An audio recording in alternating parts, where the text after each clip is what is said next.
So, hey, everyone that's watching, I want to welcome you to the fifth town hall with Aaron Coleman. In this town hall, we're going to be talking about Aaron's bill to decriminalize drugs, which a lot of people confuse with legalizing drugs. They are two separate things, and we'll kind of talk about that and the nuances of this because I seen you posting about this.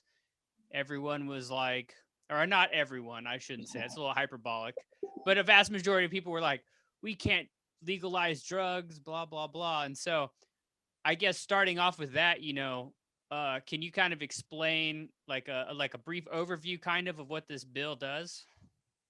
Yes, thank you, Gavin. Thank you for hosting these events. This is, I think, the fifth town hall. It's a really great opportunity to really engage with the community and answer any questions. So I really appreciate you helping me do these. That's a great question. Basically, an overview of this bill is this bill kind of just says three things, and I did post this in the chat.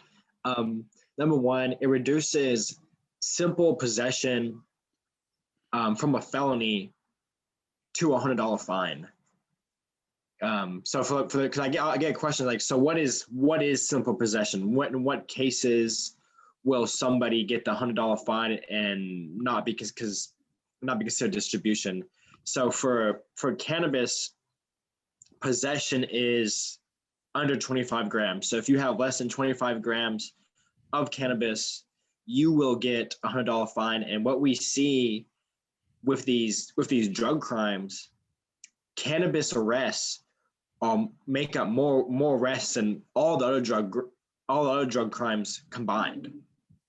So right there, that's most of your your prison beds freed up. And actually this bill was actually given a fiscal note on, let me see, what was the day? It was on March 11th. So actually just 2 days ago, this was given a fiscal note. Basically they were talking about what effect would this have on the budget.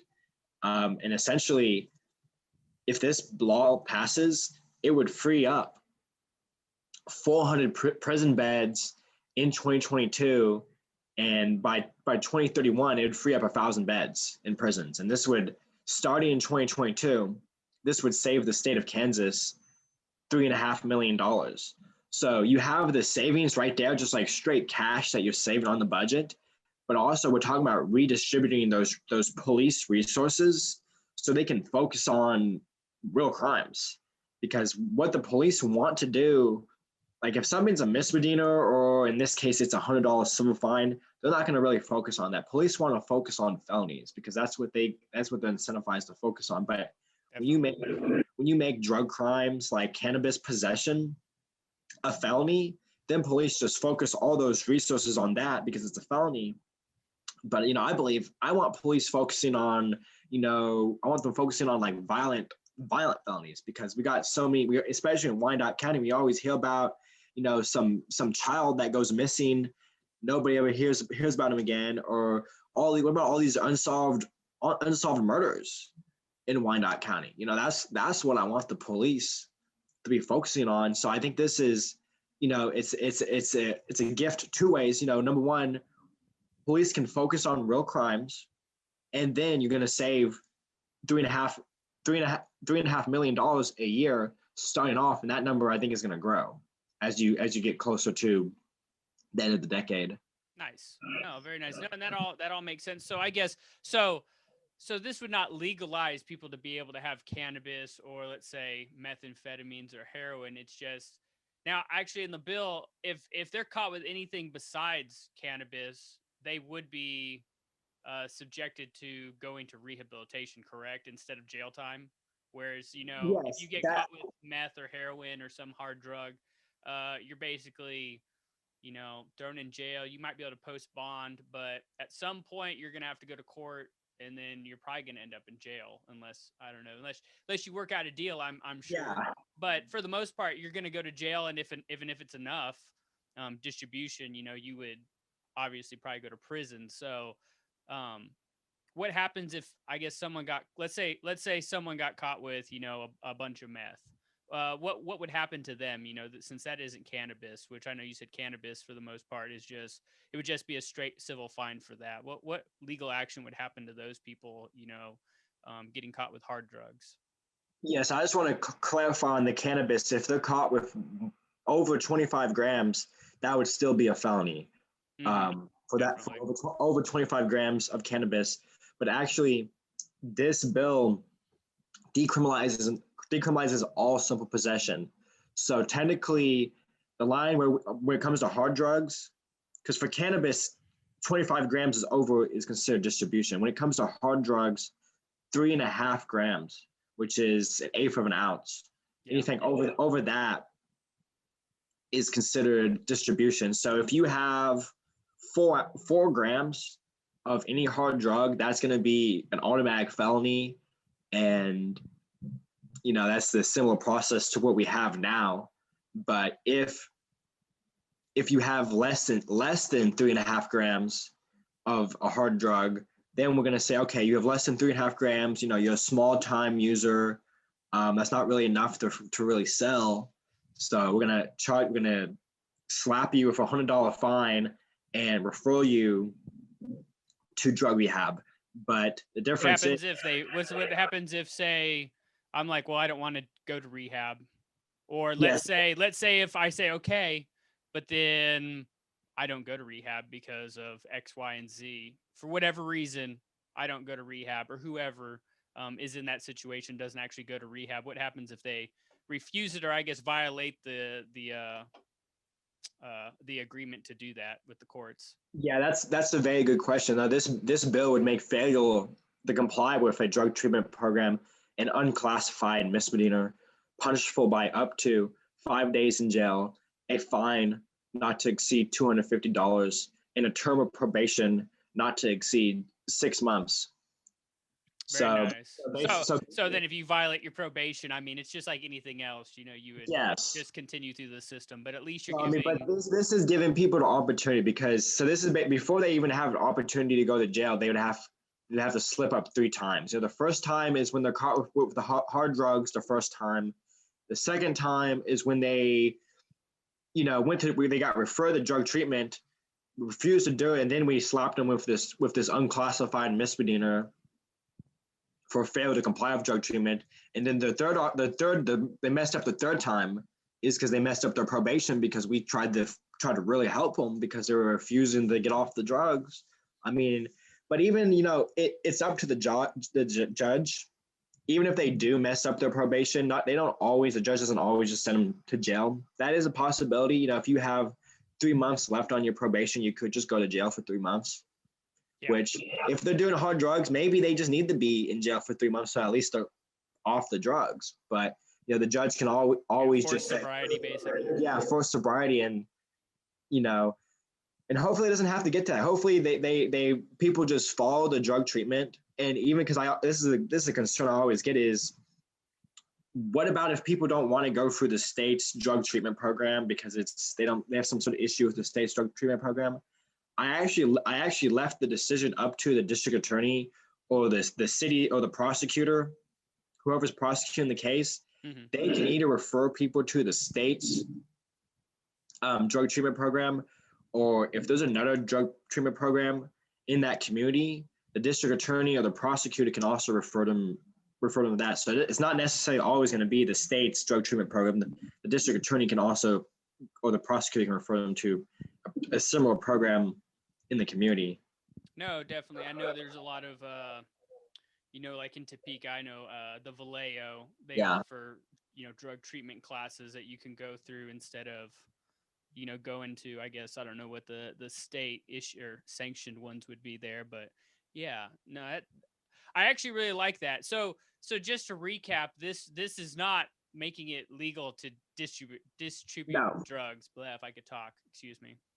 Because I know that's a lot of what I see people saying is, oh, this is just going to legalize people to sell drugs, but that's not at all what's happening, correct? No, that's not the case. I mean, anybody can read the bill. Anything over 25 grams of cannabis is a felony. Anything over 3.5 grams of hard drugs is a felony. It's only for the small time users Are we having some sort of compassion towards you? If you are, a kingpin and you're peddling these drugs, you're probably gonna go to jail for like a minimum of 5 years. But if you're a small time user, I think we need to show you some compassion because, you're probably a victim. You might have, heard in school that drugs are bad, but you might have said, oh, I'll try it once, I'll try it twice, and you got addicted. I think in that scenario, we need to have some sort of, some sort of compassion for you, because I think just because somebody has a small amount of drugs, they have a gram of coke or who knows, that person's hurting. We don't want to just send them to jail for 5 years where they're not going to get any help. We want to, if we can, we try to give them every opportunity to go to rehab. We want them to be able to reintegrate into society, because the problem is when you send somebody to prison, it doesn't teach them how to get off drugs or how to be part of society. Sending somebody to prison teaches them how to be a better criminal. Yeah. Actually, on Netflix, everyone should watch this. On Netflix, there's a movie called Shot Caller, and the guy was a Wall Street banker or whatever, stock trader, whatever it was, got in a DUI wreck, killed his friend, and by the end of the movie becomes one of the high up people in the KKK. Or I mean, Aryan Nation, I should say, not KKK, excuse me. But also, Gangland was a big TV show back, I don't know if it's on Discovery, History Channel, but I remember watching this guy talk about how he was in prison for, I can't remember exactly what it was, but he was like, I'm going away. There's no way I'm getting off this. So he joins a gang, and in order to join a gang, you gotta kill somebody. Right. In his circumstance. So, he basically did that.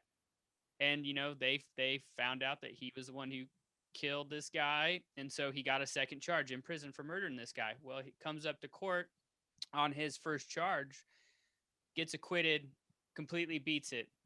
Dumbfounded that he fucking beat that first charge. Excuse my language. But guess what? Yeah. He has to stay in prison now because he murdered some guy in there because he thought he was going to have to stay in there. And I mean, yes, that's probably an outlier situation, but I mean, if you're around, criminal, they call prison college for criminals. No, you're seriously right. I mean, if you really look at some of these small time drug users, if they just have a small amount of drugs, you're taking somebody who is nonviolent, they're maybe hurting themselves in their own personal time, but they're not hurting anybody else. It's a victimless crime. So we're taking somebody who is hurting nobody but themselves, and then training them, teaching them, encouraging them, and putting them into an environment where you have to become a criminal to survive. Yeah, no doubt. So basically, in the current system, we're just, what is it? I guess the word creating a recidivism rate, I guess, instead of rehabilitating people, which I do like this because it is, I feel like drug use, I mean, unless you're selling and distributing, I mean, it's for the most part a mental health issue, right? Right. Now if you're getting high and you're breaking into people's houses and doing stuff like that, that's a completely other issue. Yes, that's criminal, but just the use in itself is not criminal. And so I do really like this. I was just thinking about this question. Do you think this might overwhelm drug treatment programs in Kansas, or do you think they would be able to properly address, like, instead of, those 300 beds that would be freed up, those people that would be filling those would end up going to, drug rehabilitation. Do you think there would be a, I don't know, influx of people into those programs that might create a burden on them?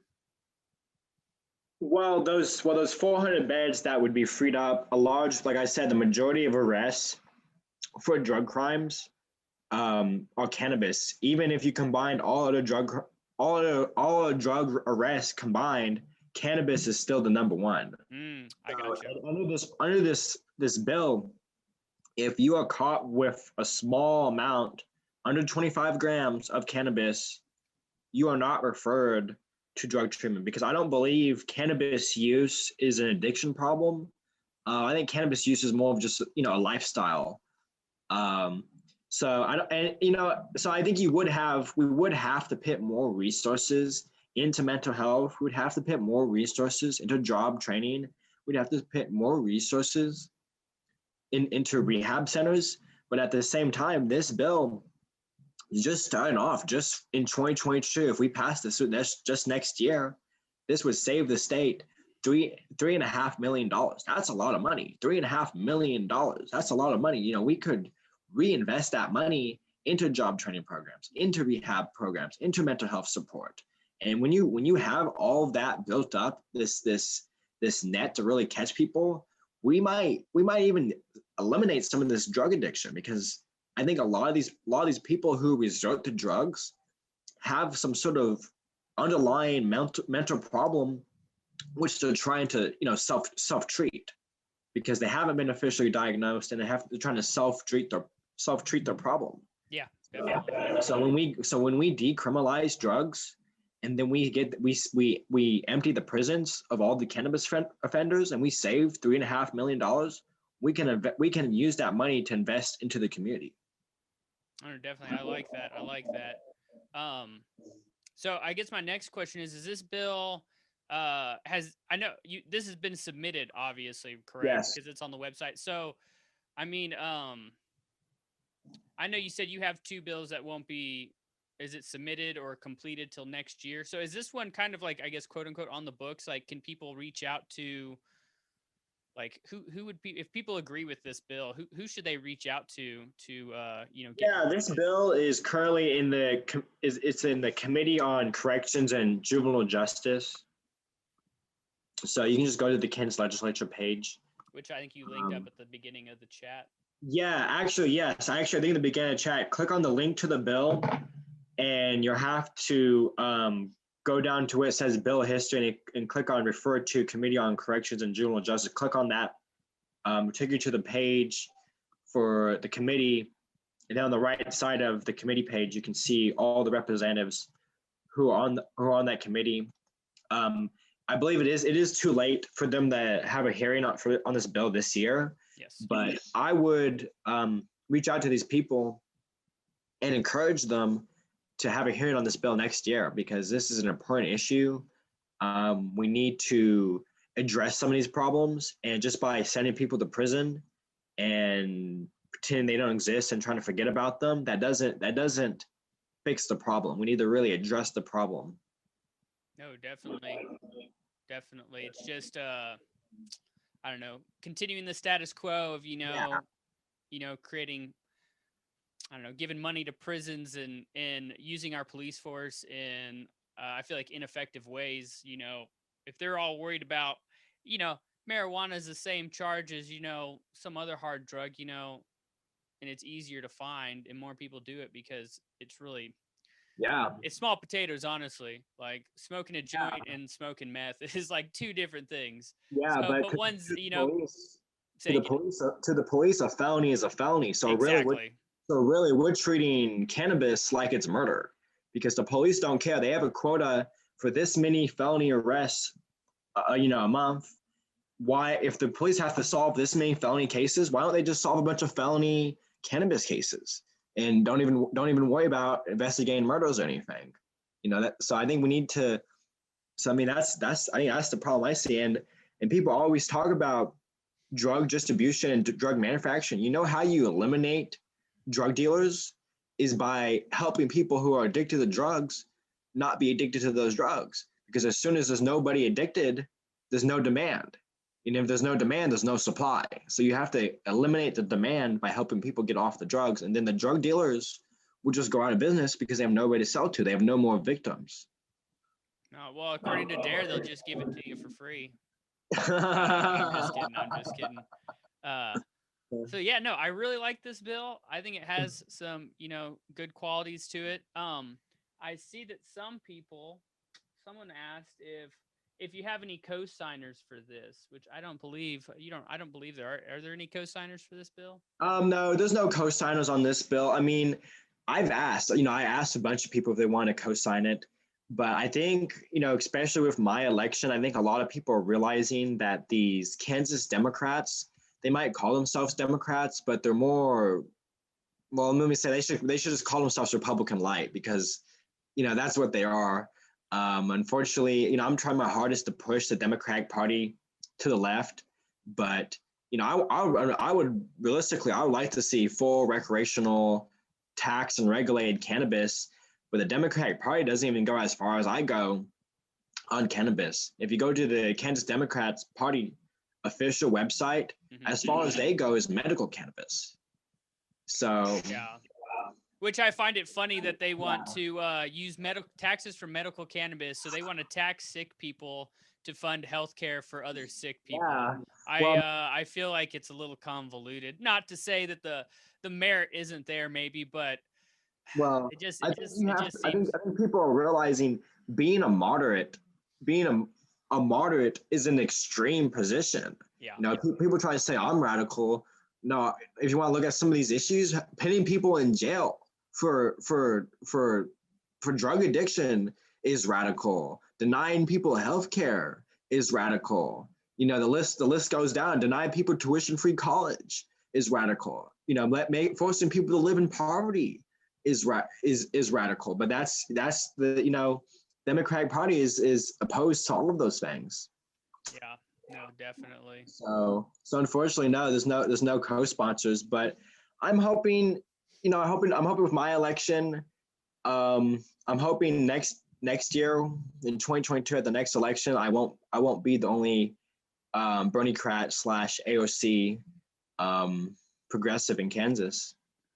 Well, but we already have plenty of progressives in Kansas. No, I'm just being progressives. Yeah, I'm being facetious.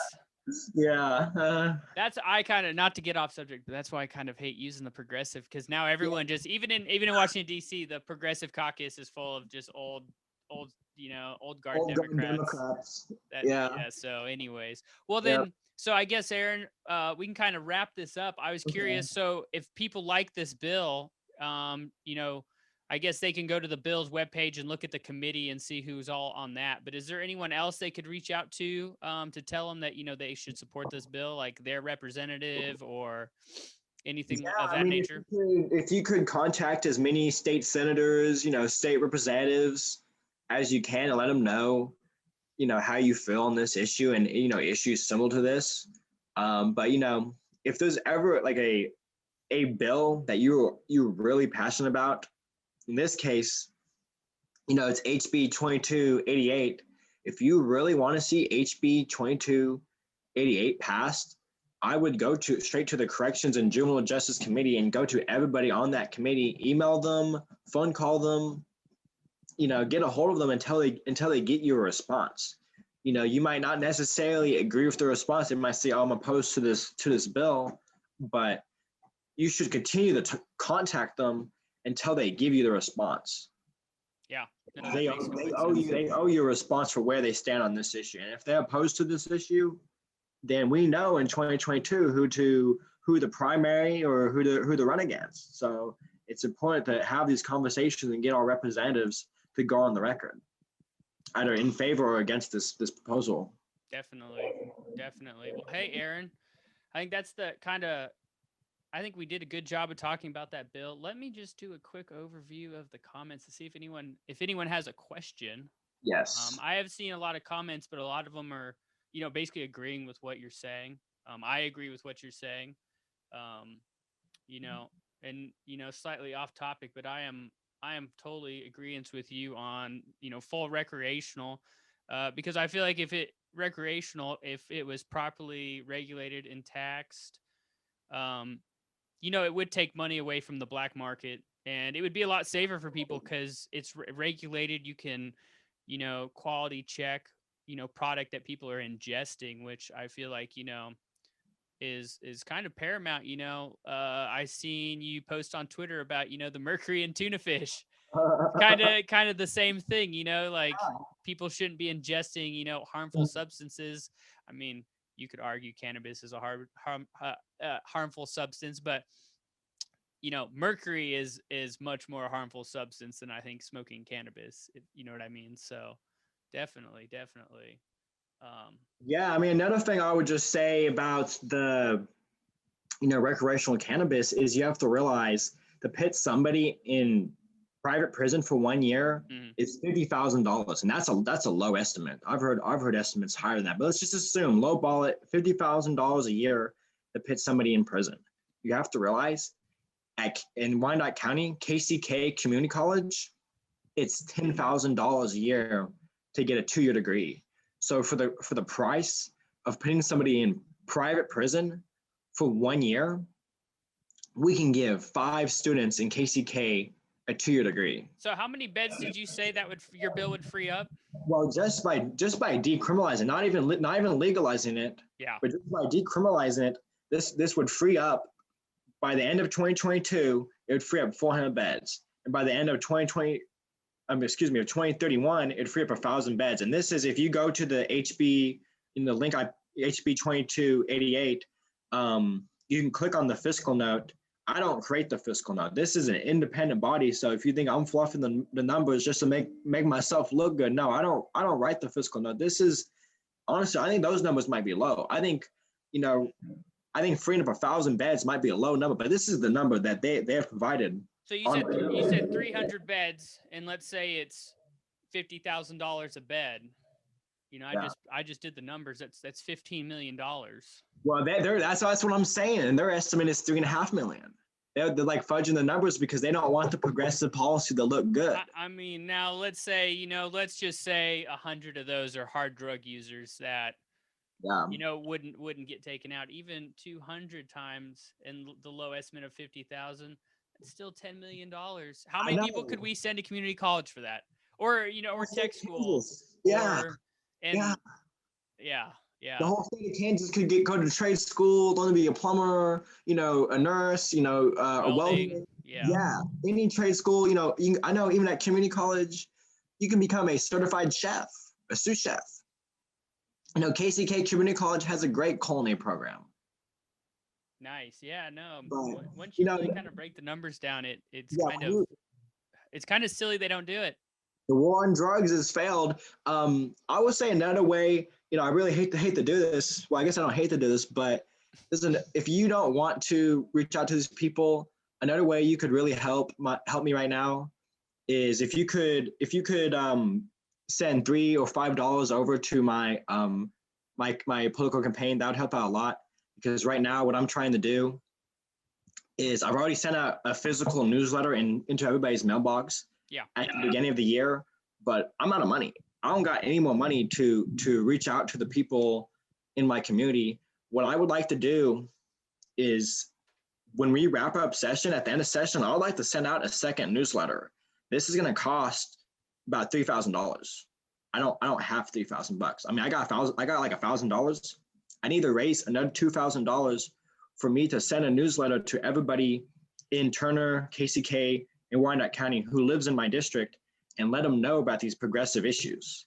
Because that's how you get reelected, is by, keeping engaged with the community and letting them know what's going on. So if anybody wants to chip in just $2 or $3, it adds up quick. I mean, and it's going to really help us get the message out and let people know about these policy proposals, because not everybody, watches these town halls, and they don't know about the fight and how hard we're really fighting for these issues. No, definitely. And I think you link that in the chat if anyone, sees that and wants to throw you basically the price of a cup of coffee. Yeah, buy me a cup of coffee, and it'll help everybody, stay in touch with what's going on in Topeka. Definitely. Well, hey, Aaron, I really like this. I actually think this was probably the most. I feel like this was my most enjoyable town hall. I think this is the 5th town hall. I appreciate you doing these. I don't think any other representative in Kansas, at least, does these town halls. I heard I forget who it was. They did like one town hall, and I wish I could remember the name. I'm horrible. I'm sorry, but I don't remember the name either. But I think they did a town hall, but it was private. Like it's not the format like where we do it, where we're trying to educate people. Yeah. So I mean, they just have to access your Facebook and they can view it. Or you can watch these on YouTube. We also put it on YouTube because we want. I think the goal of these is, number one, I love answering everybody's questions in the chat. That's the reason why I do this. But it's also, I think, an opportunity to educate people on the more nuanced side of these issues. Yeah, no, definitely, I agree, Aaron. Well, hey, thank you for this 5th town hall. I guess real quick, we have one more town hall left. We have definitely one more, but we might possibly have a second one. So and what are the two one or two bills that might be over before yes, we there's end? so the two more issues moving forward that we might have a town hall on is definitely for sure we are going to be discussing this body camera legislation that some people might have seen in the Kansas Reflector recently. They did an article on it. Basically, I think legislators should wear a body. Well, no, excuse me. It's reversed. The lobbyists should wear the body camera, and the recording of that body camera should be made public. So you and we can know what these lobbyists are saying when they're talking to legislators, what they're saying when they're pushing their agenda. So that's going to be probably the next town hall is discussing this body camera bill for lobbyists and this transparency in government bill. Another bill, I'm trying to push a bill through committee.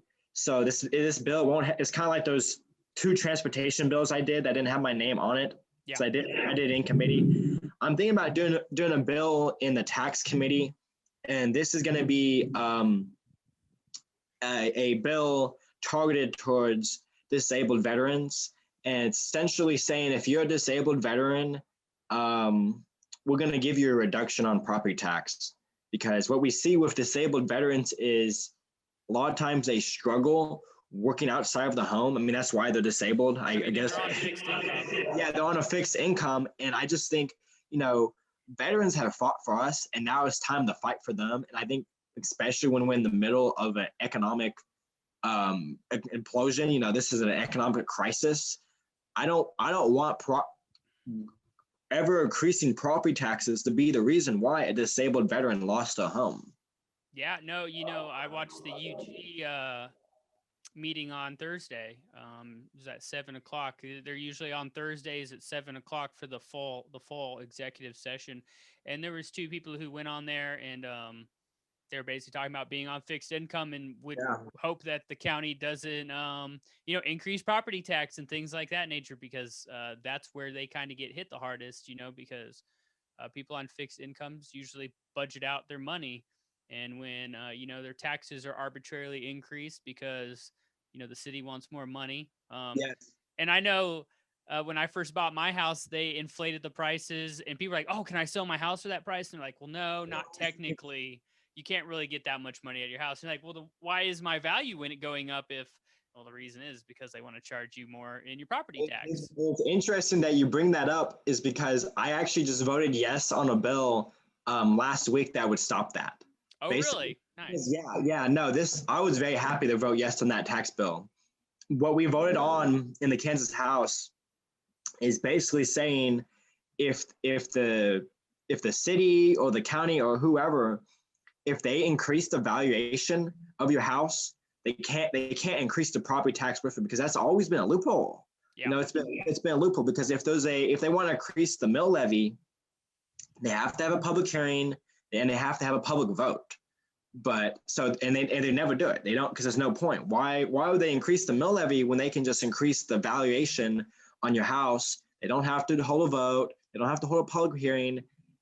The bill I just voted yes on last week, and now it went over to the Senate, and I believe the governor signed it.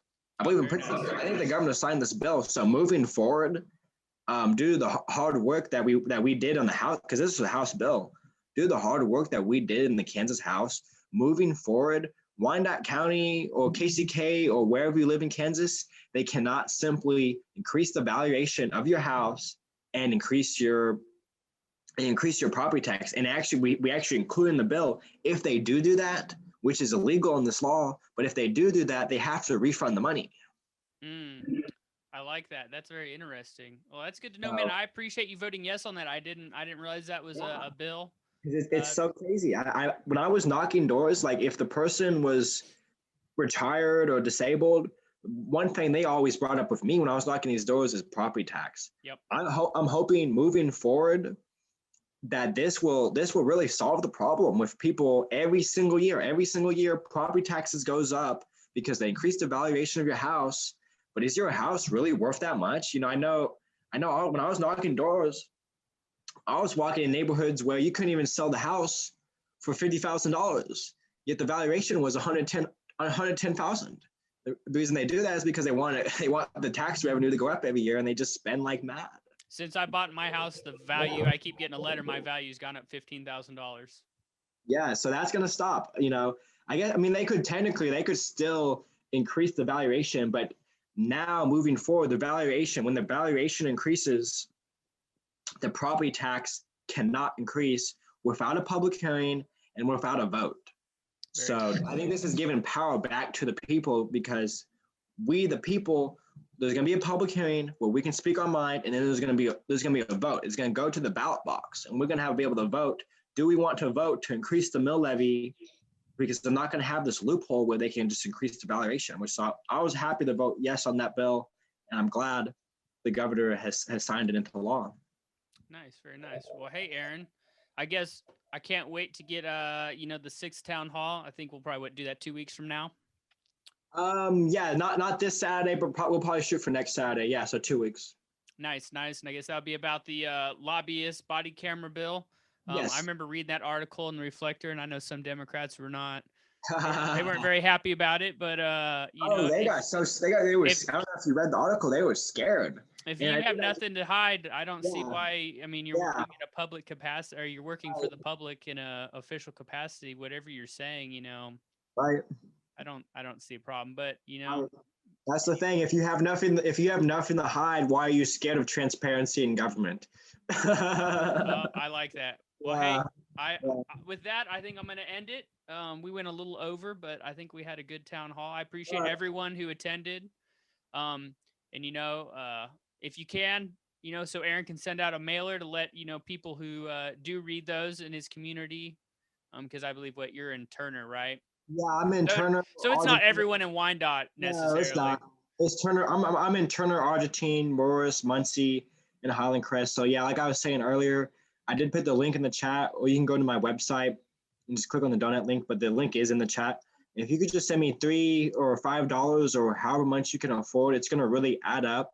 I already do have $1,000, but I need to get another 2,000 because I need 3,000 to send out this mailer. I think this is a realistic goal that I can potentially reach, so I can start at the end of the year. I guess not the end of the year, but end of session, which is going to be in about 4 or 5 weeks. We're going to be out of session. I'd like to send out a mailer and say, look, this is what I did this year.